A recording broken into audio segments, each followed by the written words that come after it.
Nakatiwana. Quand j'arrive chez lui là, pour causer avec lui, avec Jean-Claude Moubenga, nous entrons. Pendant que nous parlons, le président répète les mêmes mots que je lui dis à Washington, exactement à New York. Je me suis dit, Kaka, comment cet homme ici, Muntoucha, moi, comment il s'est rappelé de ça? Mbote Banamboka, merci beaucoup Banamboka. Bonne année Nabino. Toye lissus na nouveau numéro. Bande kwa bengi mingi partout aux États-Unis, na Canada, partout. Ba bengi en Europe. Avec mes président au Canada, le président José, ndeni otiki biso boye. Oboa ke loko okay nano tiki biso tokomi koluka yo na ba plateforme nyonso la BT. Eza par rapport à Batan Banamboka, tozaki moko boye ma repos ma kopema. Mais tokomaka toujours na ba réseaux sociaux kota na ba plateforme nyonso okokota ke tolembaki te topemaki pete toza toujours ko continuer na musala jusqu'à la libération totale de la République démocratique du Congo, notre cher et beau pays. Toye sous un nouveau numéro pour na kolobake match eza kitoko quand ngana ibisaki bino dernièrement match eza kitoko Uvira libéré. Uvira libéré.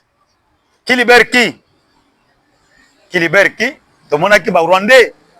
Bazako sepela, ba osala fête. To yebisaki bin bango ezali courte joie. O ba Rwandais ba kobina ba osala fête na ba bar na bango. Uvira libéré, Uvira libéré. La véritable libération est salamaki Banamboka. Lobby dimanche. Ba patriote congolais wazalendo na armée régulière FARDC bientôt le bayibu banakati na masolo ya Uvira ba se déployer to ko expliquer bino lelo nani a libéré Uvira et puis est-ce que ba Rwandais ba kimi Uvira ou bien qu'est-ce qu'il y a eu? Qu'est-ce qui s'est passé? Ndema soto zo betalelo. Mwana mboka oyo azali na caméra na ye, liboso awa akochela biso nanu moi extrait ya libération totale ya Uvira. Oyeba déclaration nini o bandeko na biso waza. Na FARDC basali na tongo alelo balobi nini bazokende wapi? Rwandais a kozonge pa na ye. Toloba kango que la guerre sera longue et populaire. Yangoyo. Bazwa ke maman na moto frappe à kosakanate. Badaeki fort. Parce que côté ya Baraka, na makobola bakofaki 250 hommes. Mais vous comprenez que guerre est comme guerre ciblée. Bazaki na kati ya restaurant, basa les réunions, ba officier rwandais pour na ko planifier prise ya Tanganyika na Fizi. Mais qu'est-ce qu'il y a eu na makobola?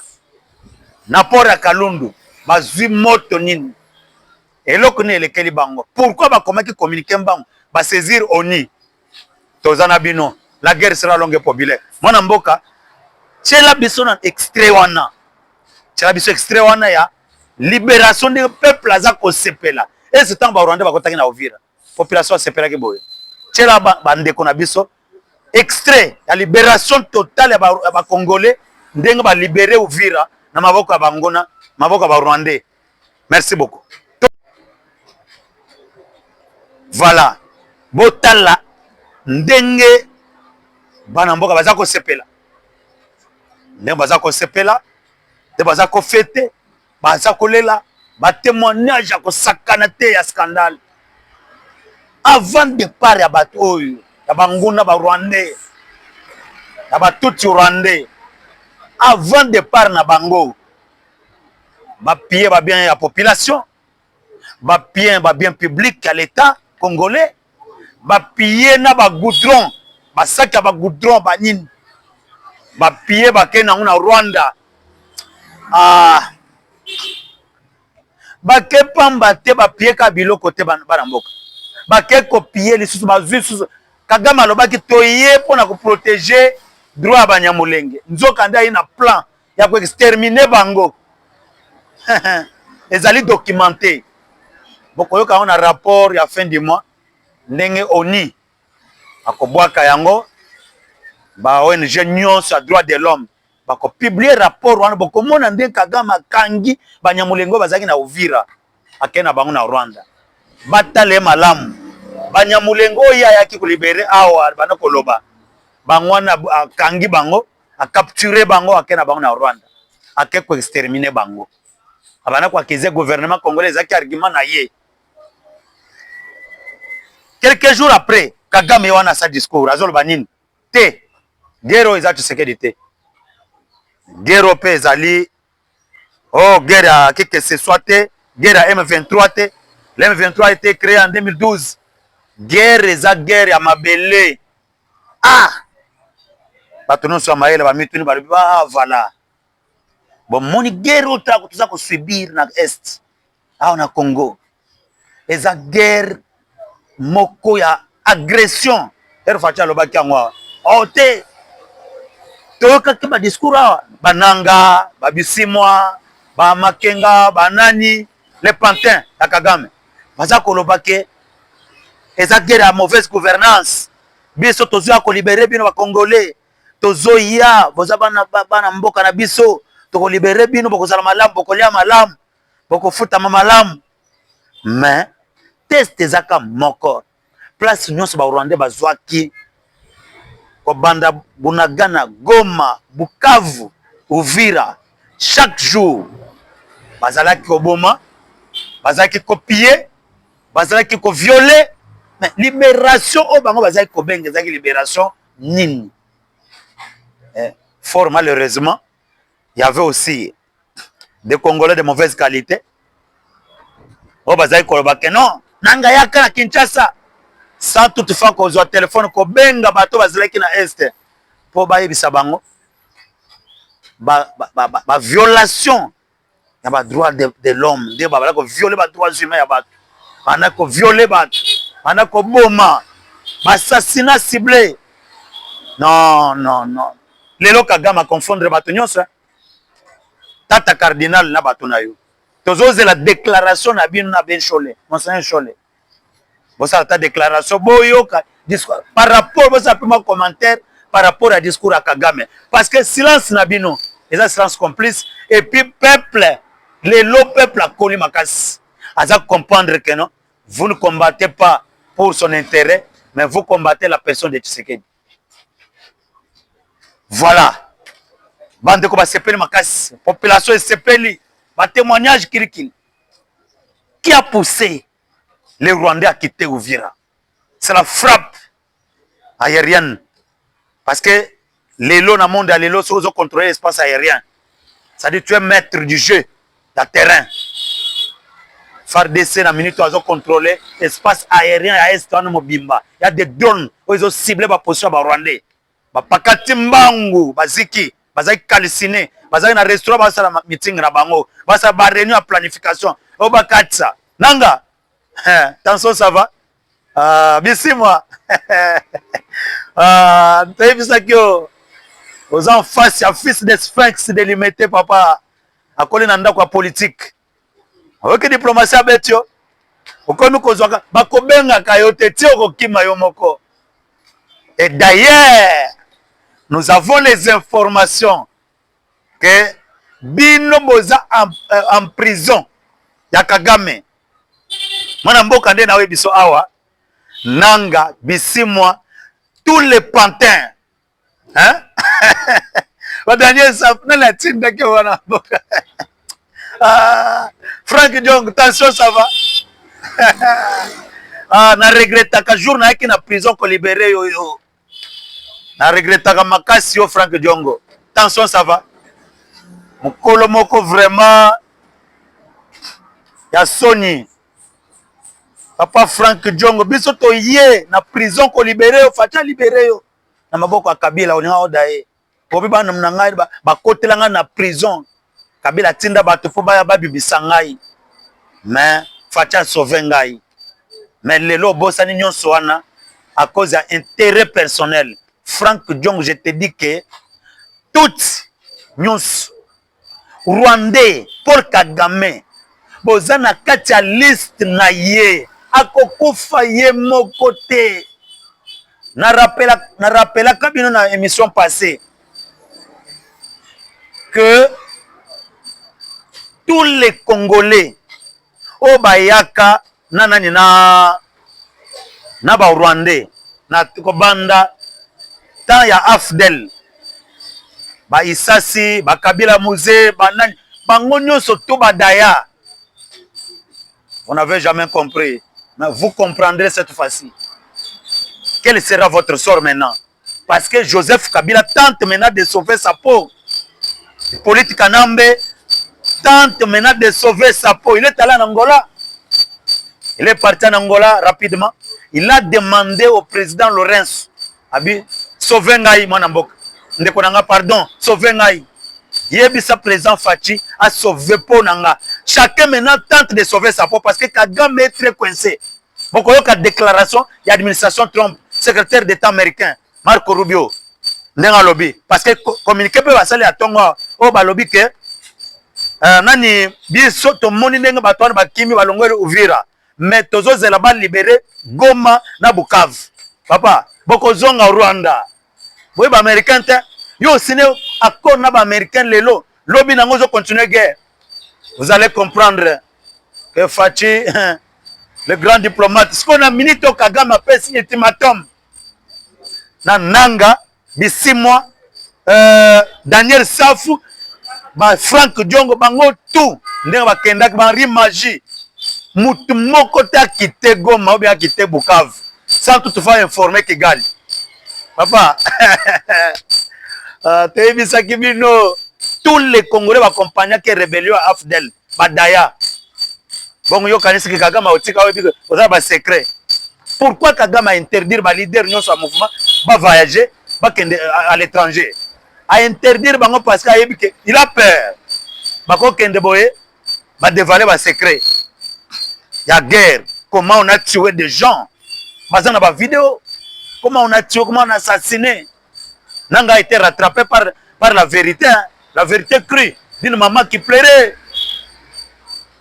En Swahili, Azor interpellé Nanga, Azor bisek Nanga. Oye bisboye na ba Rwanda kobo sanate, ba Rwanda o diriger biswate. Kobo sanate ke yo zamana kisangano zamana Congo. Nanga la chaque maman, abandi ko trembler parce qu'ils sont encerclés par les Rwandais. Vous allez subir parce que biso bandi ko na bitan to no bisa bino keno. Attention à Kagame. Mode opératoire. Il y a ba tout ces Rwandais, bazana pitié. Bazana pitié. La seule personne qui a bloqué le plan de Kagame et de toutes au Congo, c'est Fachi. Ah, Fachi, non. Quelle diplomatie. Il fallait la RDC, il fallait, et ils ont une grande puissance dans ce manango. Comme les États-Unis. Parce que guerre beaucoup de monde qui na Est. Ils ont guerre au Rwanda na Congo. Ils ont guerre à la multinationale, mais ils utiliser un pays voisin qui a la mauvaise foi, tout simplement. Un président africain, Oyo Azaki na plan na bango pendant 30 ans. 30 ans. Tango biso yambaki bino na Congo. To salaki mabe. Lelo bobalukeli biso. Bo infiltrer biso na basi na bino. Oyo général Kenge alobaki. Azaki na raison. Tia kozonga na poste na ye parce que tu es Fachi bien. Asa patriote, jamais akoki ko arracher. Un patriote, le général Kenge, a tiré Mopanzi parce qu'il a le vérité. Non. On comprend parce que c'était le moment où Kagame a utilisé le discours à Banyamulenge comme étant substance, comme produit. On dit que Kagame a teki et comment il coupe na génocide. Génocide. Et comment il m'embonge na niveau international. Il y a un teka. Tant on fait côté partout. Kagame comment il est interlocuteur à Congo. Vous pouvez imaginer, les minéraux non sur Azor Bakete, les minéraux boyo kaka quand le temps cobalt, ils ont minéraux à bis, ils ont en Rwanda. Boya na Rwanda. Ah bon? Le côté yaka rapide, vérité yaka escalier, mais le côté yaka na ascenseur. Mais vérité tant que comment? Talandenge sko Fachi a utilisé stratégie, a yebisi armée. bon ça le mois repli na Uvira après la signature de l'accord de Washington batiki Uvira polele Kagame wana nani na azalaka nango ye wana récupérer Uvira lelo bala chango na mbango te Uvira ezalaki verrou stratégique pour le Congo pour la libération ya Congo mobimba lelo toza wapi bapakati mbango baziki moto bazaki na réunion tous les officiers moto calcinés par les avions de chasse et les drones okoyoka les Américains bana terrain déjà yaya bopakata mbango lelo tolo biso bokite Bukavu na Goma te bokoyoka ezalaki ya telefone babengaki ya Kabila talibo abi Kagame akomi coincé Kabila azoben Kagame akangi téléphone Kabila wana bite je dois sauver ma peau ye wana kembango et pas Lorenzo au dialogue inclusif facha yebisi Lorenzo yebisa ye na kolimbisa ye soki abimi na media a se prononcer lebike ngai nde patron ya AFC M23 na kobengisa dialogue mbala moko na ko sauver ye na condamnation na osenga justice condamnation elongo papa il a avoué publiquement qu'il est le patron de AFC M23 bande konangai macha kitoko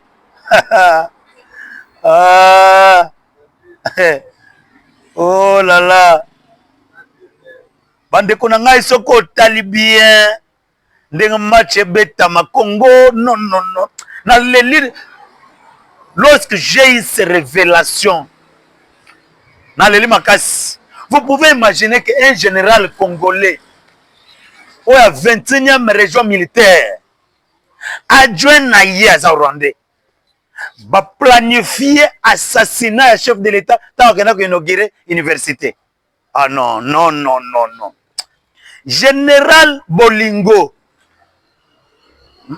Matanya, papa, c'est un Tutsi Rwandais. Tutsi. Ah, quelle infiltration, quel niveau d'infiltration.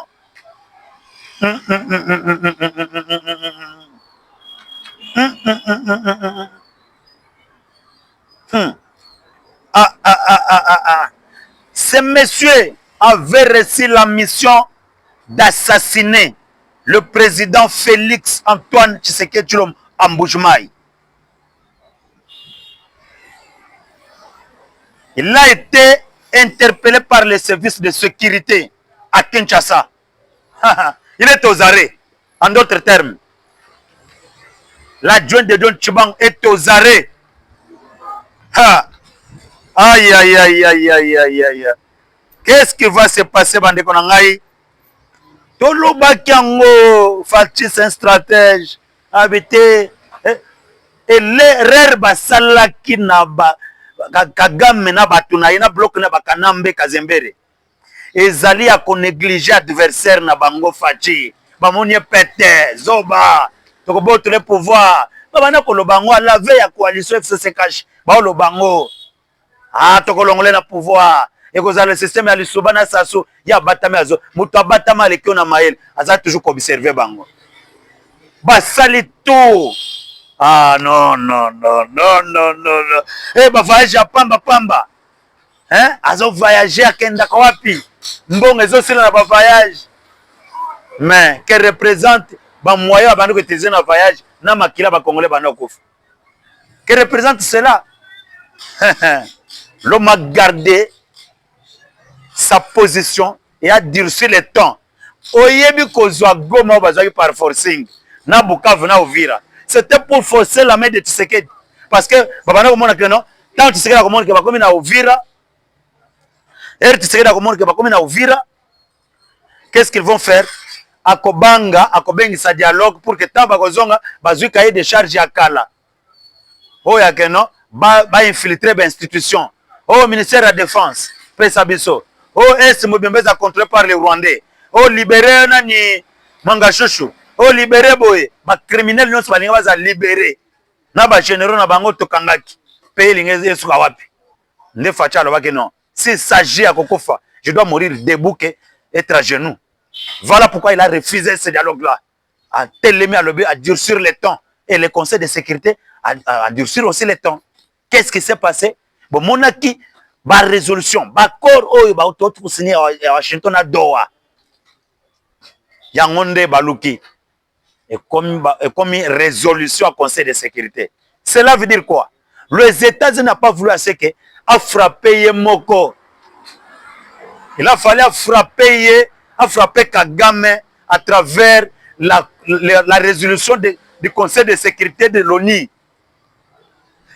Voilà pourquoi Bandeko Nangai, bon, Moni, Nari Kagame, era Moni Kenon, Asuki, a comme côté pas qu'indépendant président Poutine, Pesanga militaire, Pesanga Nene les États-Unis ont frappé Ngai, Poutine a ébissé Niet. Tant que se présentant qui déjà dans le Conseil de sécurité de l'ONU.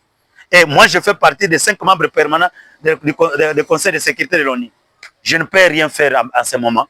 Il ne fallait pas aller. Il fallait d'abord signer conclure un accord militaire avec nous. Pour que tu soutenir.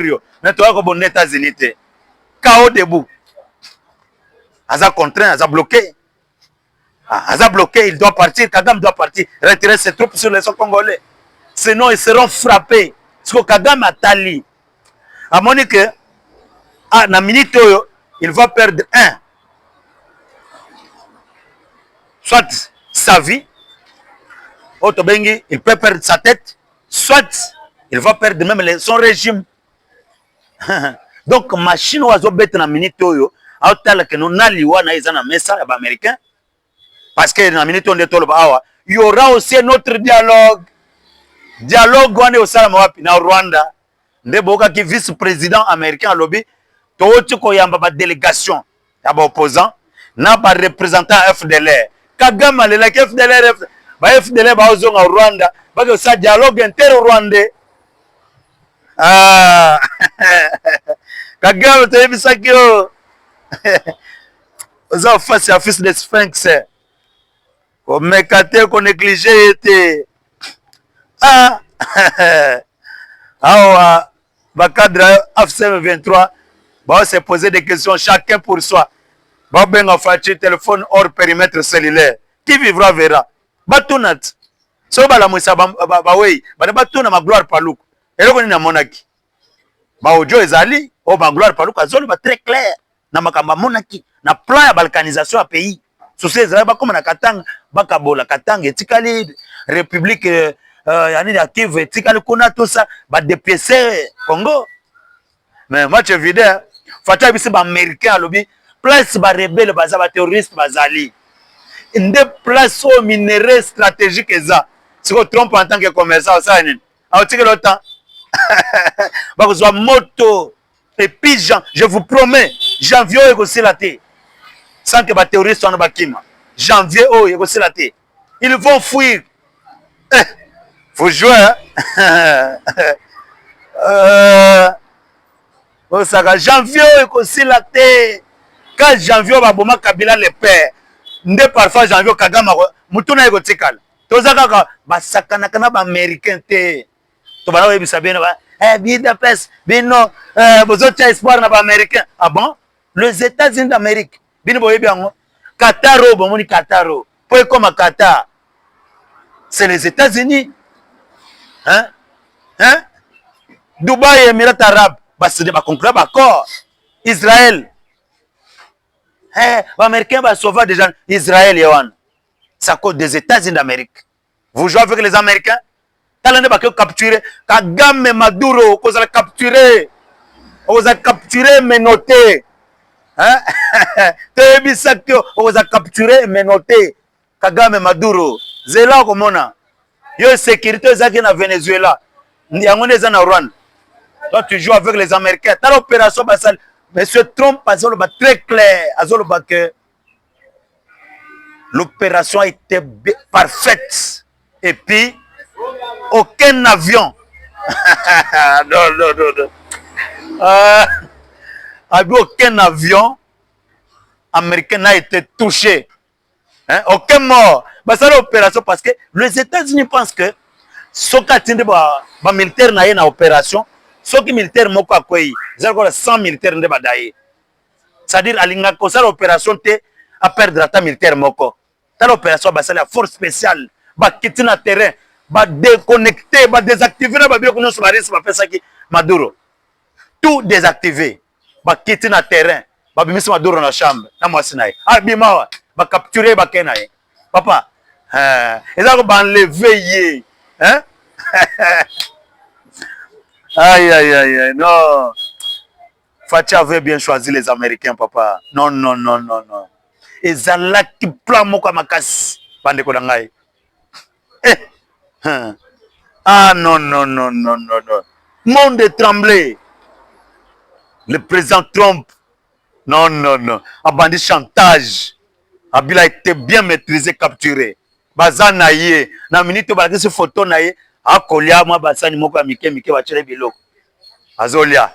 Na biomoni l'orgueil précède de la chute. Si pour un film américain, quand on est Kagame, on va dire, américain. Papa, Zela, Kagame Maduro, Tozana yo, Zela Okolela. Oui, américain, oui, américain, ça vient bien, ça kaboya. Asala, nini, américain, va bitika. Retire tes troupes, retirez. Il y a ça quoi avancer. Mais, sort naïbo, et bien, c'est l'opposant qui va prendre le pouvoir au Rwanda. Tozaka kawa. Bande konanga tokoleka une émission na point mususu pona pour clôturer token vers la fin. Davos. Le sommet de Davos.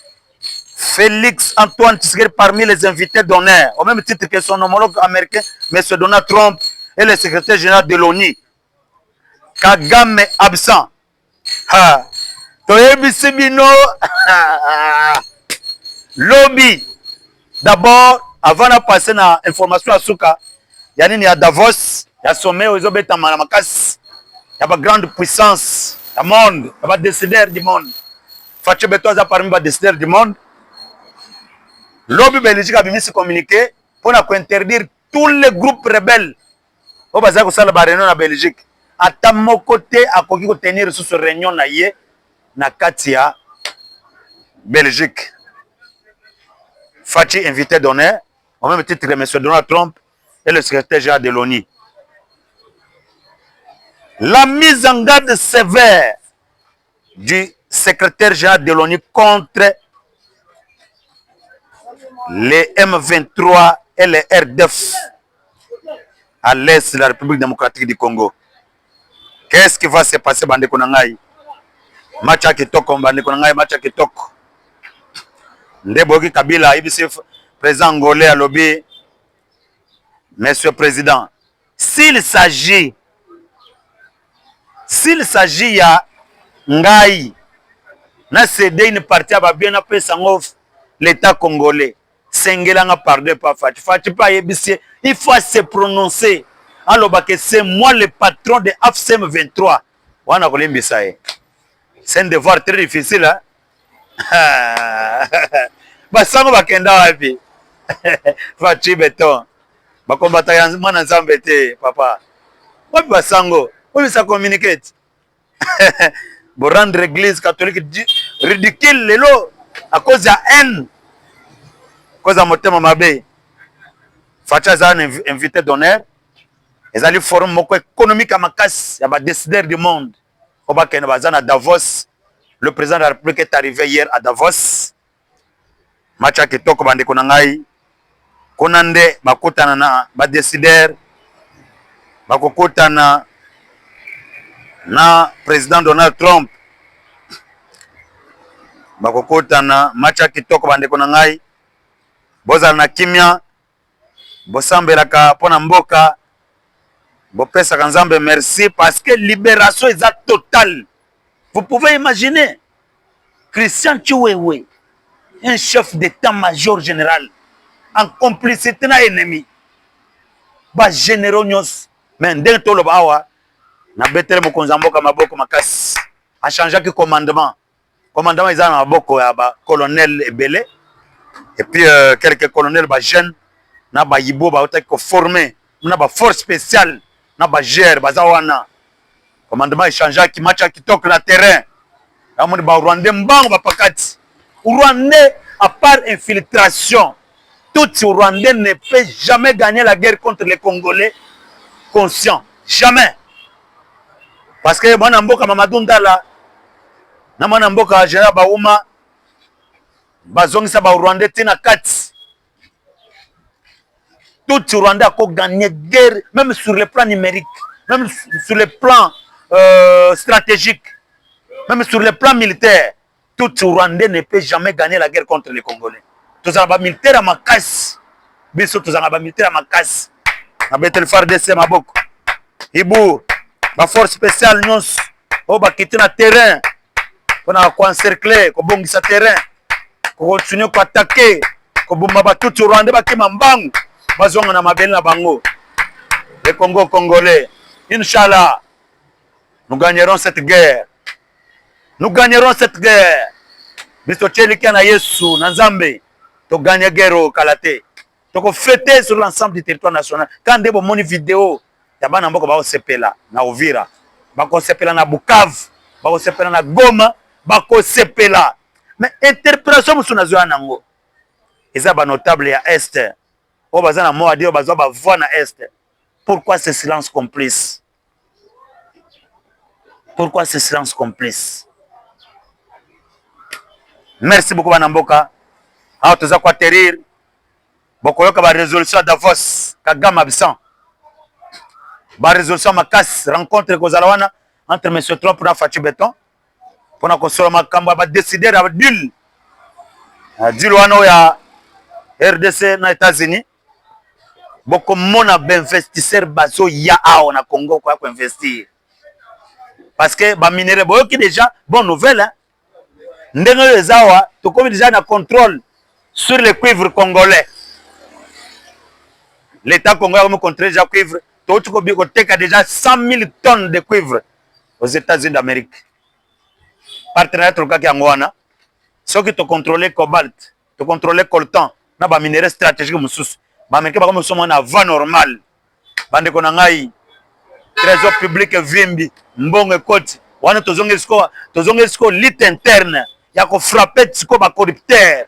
O baza ko corrompre. O baza ko zambonga population batala ba poche là-bas wana tikali siko lit interne banoko moto bakei baso faire désarmer comme ko sécuriser ba bunagana nyonso wana ba frontière nyonso wana et comme contrôler papa vous allez voir ngomboka la biso ko sauter banzele ko tongama ba province makambo pleine de vitesse vous en a kimia match bien inchallah Jésus est là, il va nous donner nous confier une grande victoire sur les ennemis. To croire dans Nzambe oyo. Mais 2026 oyo, ils allaient année de libération du Congo, année de libération totale. Et bon pour le Biazan à 7 mandats. On est à titre de rappel, hein, parce que nous avons chuté déjà. Pour le Biazan 7 mandats, ça sont combien de mandats? Hein? Pour Kagame, combien de mandats? Vous allez voir. Vous allez calmer. Mon match est kitoko. Le Congo congolais. Jamais l'étranger a ressources pour diriger biso awate. To comment que le imbécile moko boye. Nasima batutu rwandais. Ba comme ko diriger biso, ba ko beta biso film. Ba nyoko la population na biso ba nyoko la bana basi na biso ko violer, ko boma. Banzete, quelle violence. Quel peuple tout rwandais. Motema Mabe. Aïe, aïe, aïe. Le criminel Paul Kagame va subir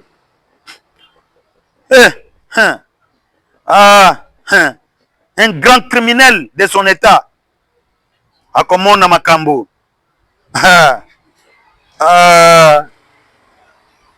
C'est vrai que vraiment, la diplomatie au président lancée sur le plan international. Tambo monaki dans Maison Blanche. Repas. Bengisi madame Ngandu. Vous allez ambassadrice à RDC aux États-Unis d'Amérique. Bengisi na dîner privé, s'il vous plaît. Na résidence privée à M. Trump. Allez, Meli na kopo. Et basola qui na monoko na anglais.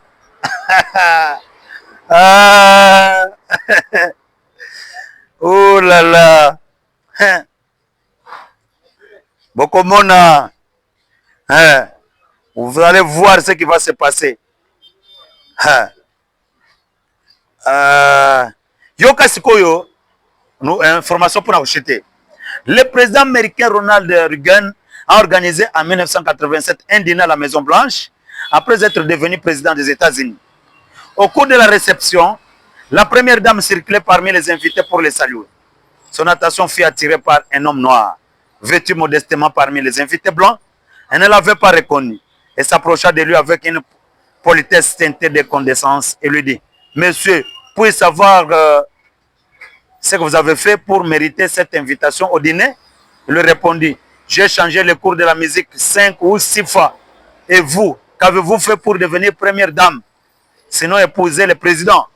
L'homme était Miles Davis, l'un des plus grands, Miles Davis, l'un des plus grands musiciens de jazz de l'histoire des États-Unis.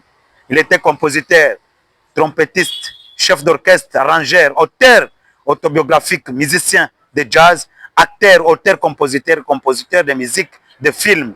Il n'acceptait ni ne supportait l'humiliation pour sa couleur de peau. Papa, biso ba Congolais, soke artiste a boya humiliation à couleur de peau. Naye, na maison, au chef d'État, Maison Blanche a convoqué réunion, dîner, pobalia, garçon oy, a boya humiliation à banois. Biso pe ba Congolais, tu peux accepter jamais humiliation par les tout rwandais. Ba humilier biso, ba beta biso film lokola na l'époque coloniale. N'accepteront jamais. Un peuple célibataire. Et on te pèse ma casse dans les forces armées de la République démocratique du Congo. On te pèse ma casse avant de clapper sur Azalendo. Vous allez récompenser. Il y a un moment où ils sont peut-être côté. Vous allez toujours déterminé. Déterminé à que non, jusqu'à la libération totale de nos terres.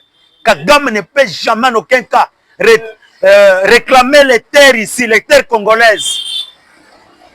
N'accepterons jamais que Kagame puisse nous ravir les terres congolaises. Kagame, c'est un tout rwandais.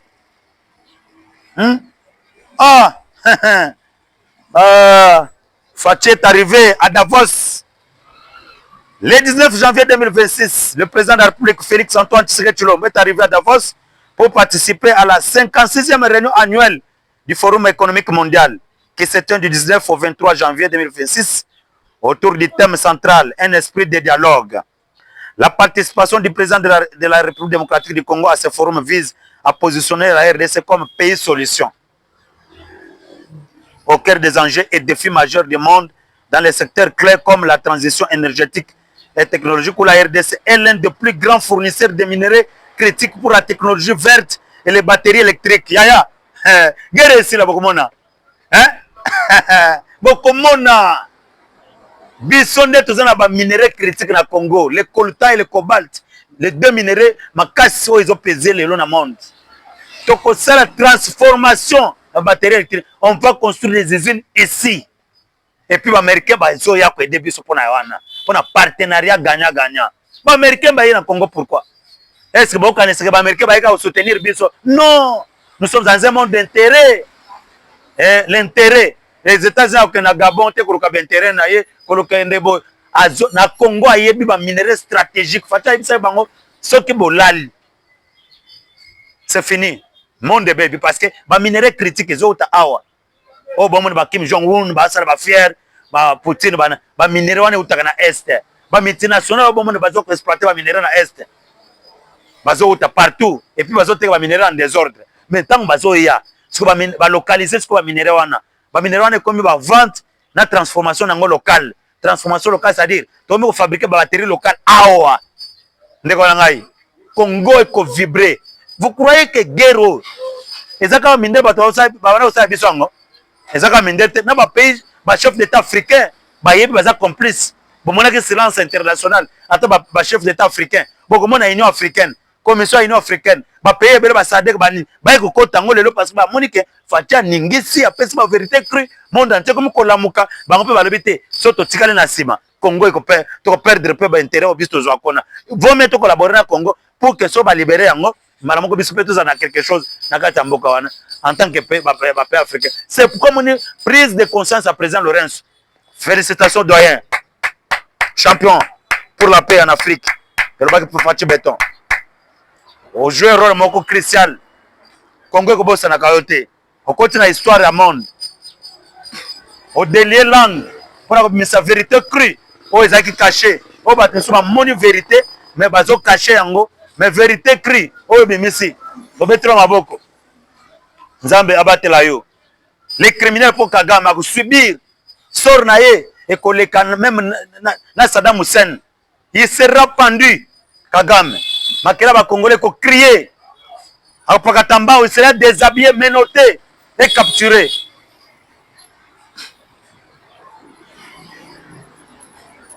Parce que bientôt là, à l'horizon 2030, ma voiture toi nango et comme ma voiture électrique, nous avons ma voiture essence à carburant.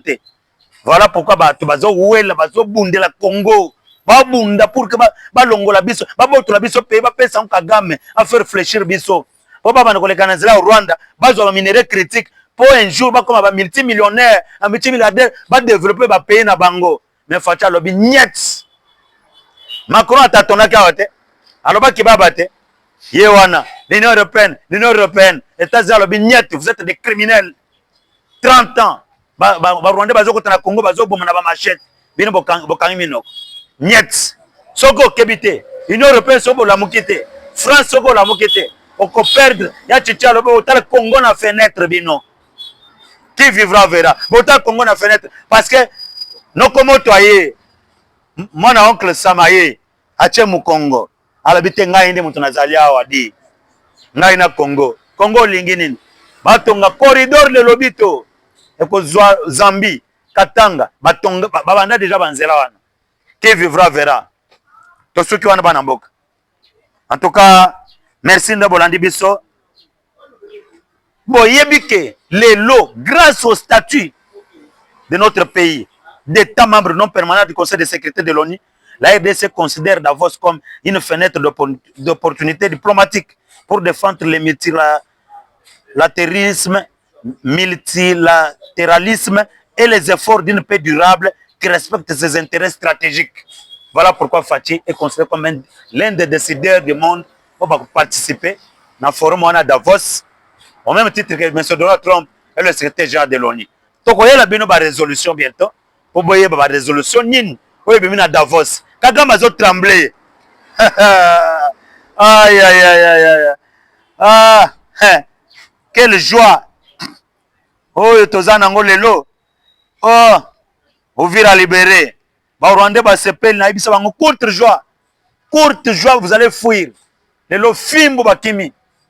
Netoro ba faire ça za ko avancer vers Luvungi, pour Kamanyola. Surtout là, la par exemple, une semaine, tu as récupéré Bukavu. Tu as tenté sur Goma. Parce que surtout Bukavu, tu as avancé directement, tu as 4 bangoni, une coupure, tu as ravitaillement. Parce que le ravitaillement, tu as dressé là qui.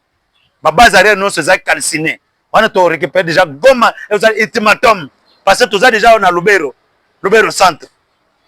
Qui vivra verra. Et ça guerre en mois de janvier. Et qu'on sautait comme le mois de février, mars, c'était parce que les États-Unis ont lancé communiqué bien. Alors que Tozo Zela va libérer Bukavu na Goma. Tant va libérer Bukavu na Goma. Aux États-Unis ont lancé communiqué va libérer Bunagan. Fin, guerre ici, bazong au Rwanda. So Kagame s'entêter, va ko éliminer, soit va capturer, va kangier, va saboter, va ngole bilamba na ni batike torche ni. Allez, bazong c'est ba Rwandais non c'est opposant. Na ba FDR bazong, ba ça dialogue inter Rwandais, Kagame quelque part va même les États-Unis va capturer amenoter pays. Et puis bazo opposant ba tchena pouvoir na Rwanda. Beaucoup de makambo pe zongi, guerre pe sili, kimia pe zongi, ba Américain ba ba base na bango. Bunagane uzana base ya makasi, ba frontière nyonso uzana ba base militaire. Na ba FARDC na ba wazalendo. Ba encercler terrain, c'est fini guerre sili. Allez ba Américain siko ba bana utene ba investissement na bango. Ba komi ko yasiko na Congo, ba ko investir, ba na mboka siko ba zwa misala. Allez ba izili ba niko tonga manene tonga na malukwana. Ba Américain ba ko ba to pesa bango ba site. Côté à bandeko na biso côté à Kikwit bandundu ba pesi bango ba site ba bali kotonga ba villa banzela minene ba autoroute banine donc comme bo olongwe na bisa OK Kikwit à l'aise ba métro et côté comme donc papa bokomona masolo Congo za ba minerai au changer moko à la minute mais mbongo banokota na baposha ba rebelle bazokabola. Guerre baosala biso eza guerre économique, eza guerre d'intérêt stratégique. Bazotoka ba minéraux bakenda ngo batoka bana bakabila wana ba or bazosomba bazoteka na ba ville prix, parce que eloko ya moyibi soko oyibi yango oteka na ville prix na faux prix. C'est ce que Kagame faisait. Mais pourquoi les États-Unis d'Amérique va changer avis? Va changer avis pour faire la guerre bango deal. Il a proposé le deal, l'intérêt commun, hein, gagnant-gagnant, win-win, 50-50. Ah, match vidé.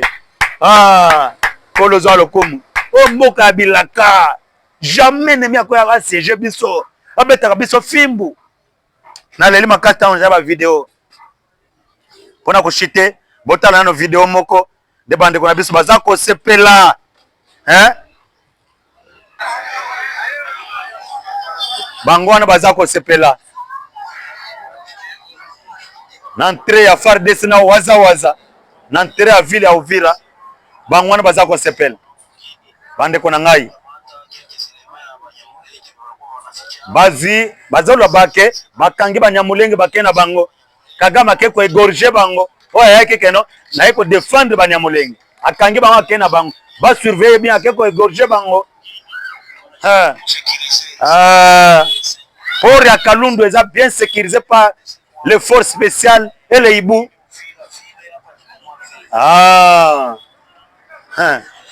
Bande kona ngai. Macha kitoko.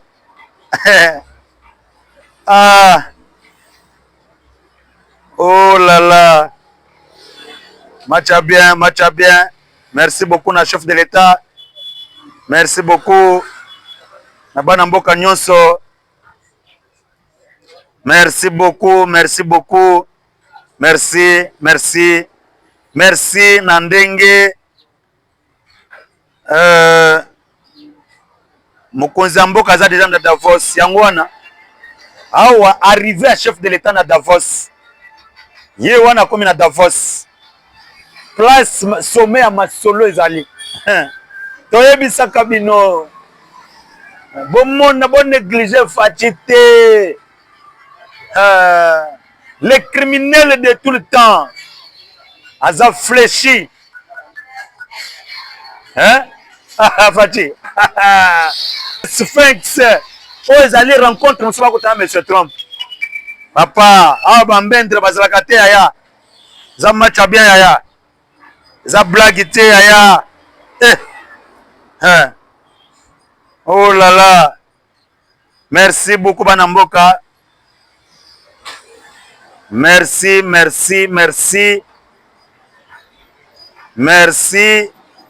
Pona ane bolandi biso tosuki awa Nzambe apambola bino vraiment nde bo continue kolanda biso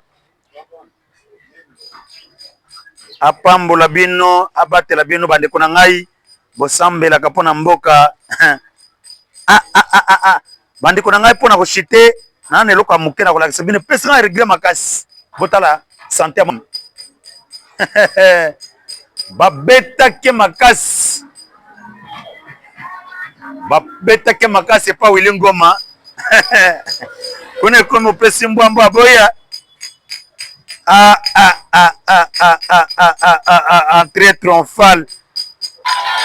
Entrée triomphale de FARDC à Uvira.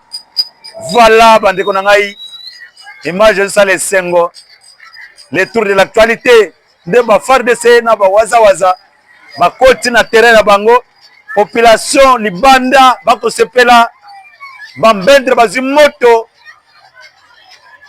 yango wana bandeko na ngai. Esengo mingi fete za monene bandeko na ngai mois de janvier oyo. Aïe. Oh. Aïe. Vraiment.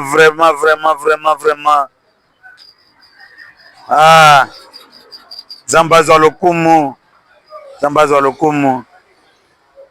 mboka na biso zoza libéré ane oyo mboka nyonso libéré bambendre bakokima mbangu FARDC loka makasi sakana te aya ton armée ni tete trahison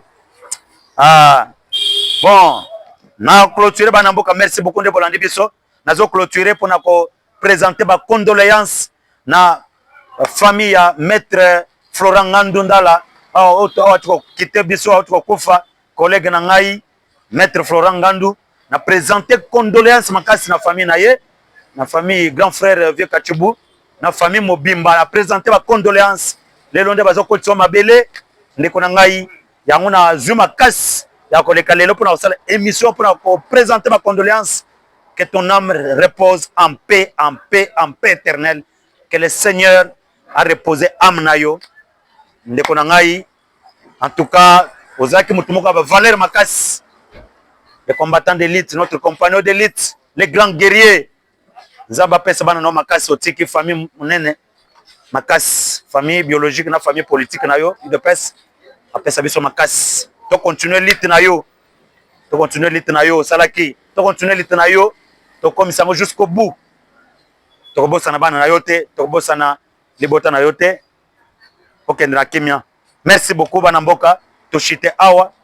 Numéro ezaka moko plus 243 98 36 29 829 plus 243 98 36 29 829.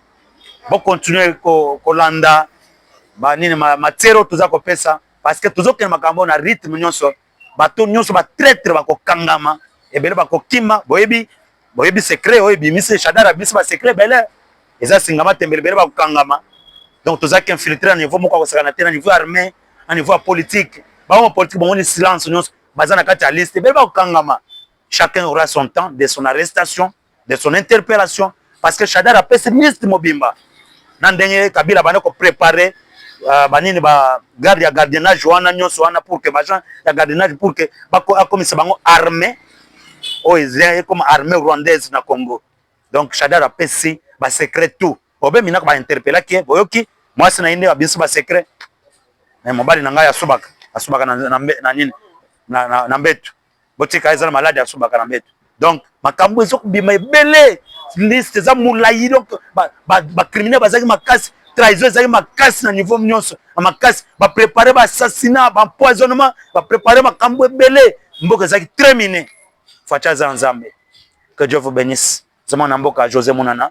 Donc na ko citer bon moni awe siko ba komi na campagne ya diabolisation na niveau ya libanda ba komi otambwisa o ezana banque moko o ezana société moko ba ministre ya nini ya gouvernement congolais ba piaki mbongo boye baziba million boye bazaba carré minier boye o Julie Chikwa sali boye o Doudou Famba sali boye baza ko citer ba membre ya gouvernement pona nini pona ko salir gouvernement congolais va salir l'état congolais parce que non l'état est incapable de prendre en charge leur peuple et puis bazo pied ba mbongo tout ça pour ba lembisa ba partenaire mais ko simba teza jabo ko céder ne loko wana te ko partager biloko na bango te. Merci beaucoup banamboka. Que Dieu vous bénisse, que Dieu bénisse la République démocratique du Congo. Je vous remercie.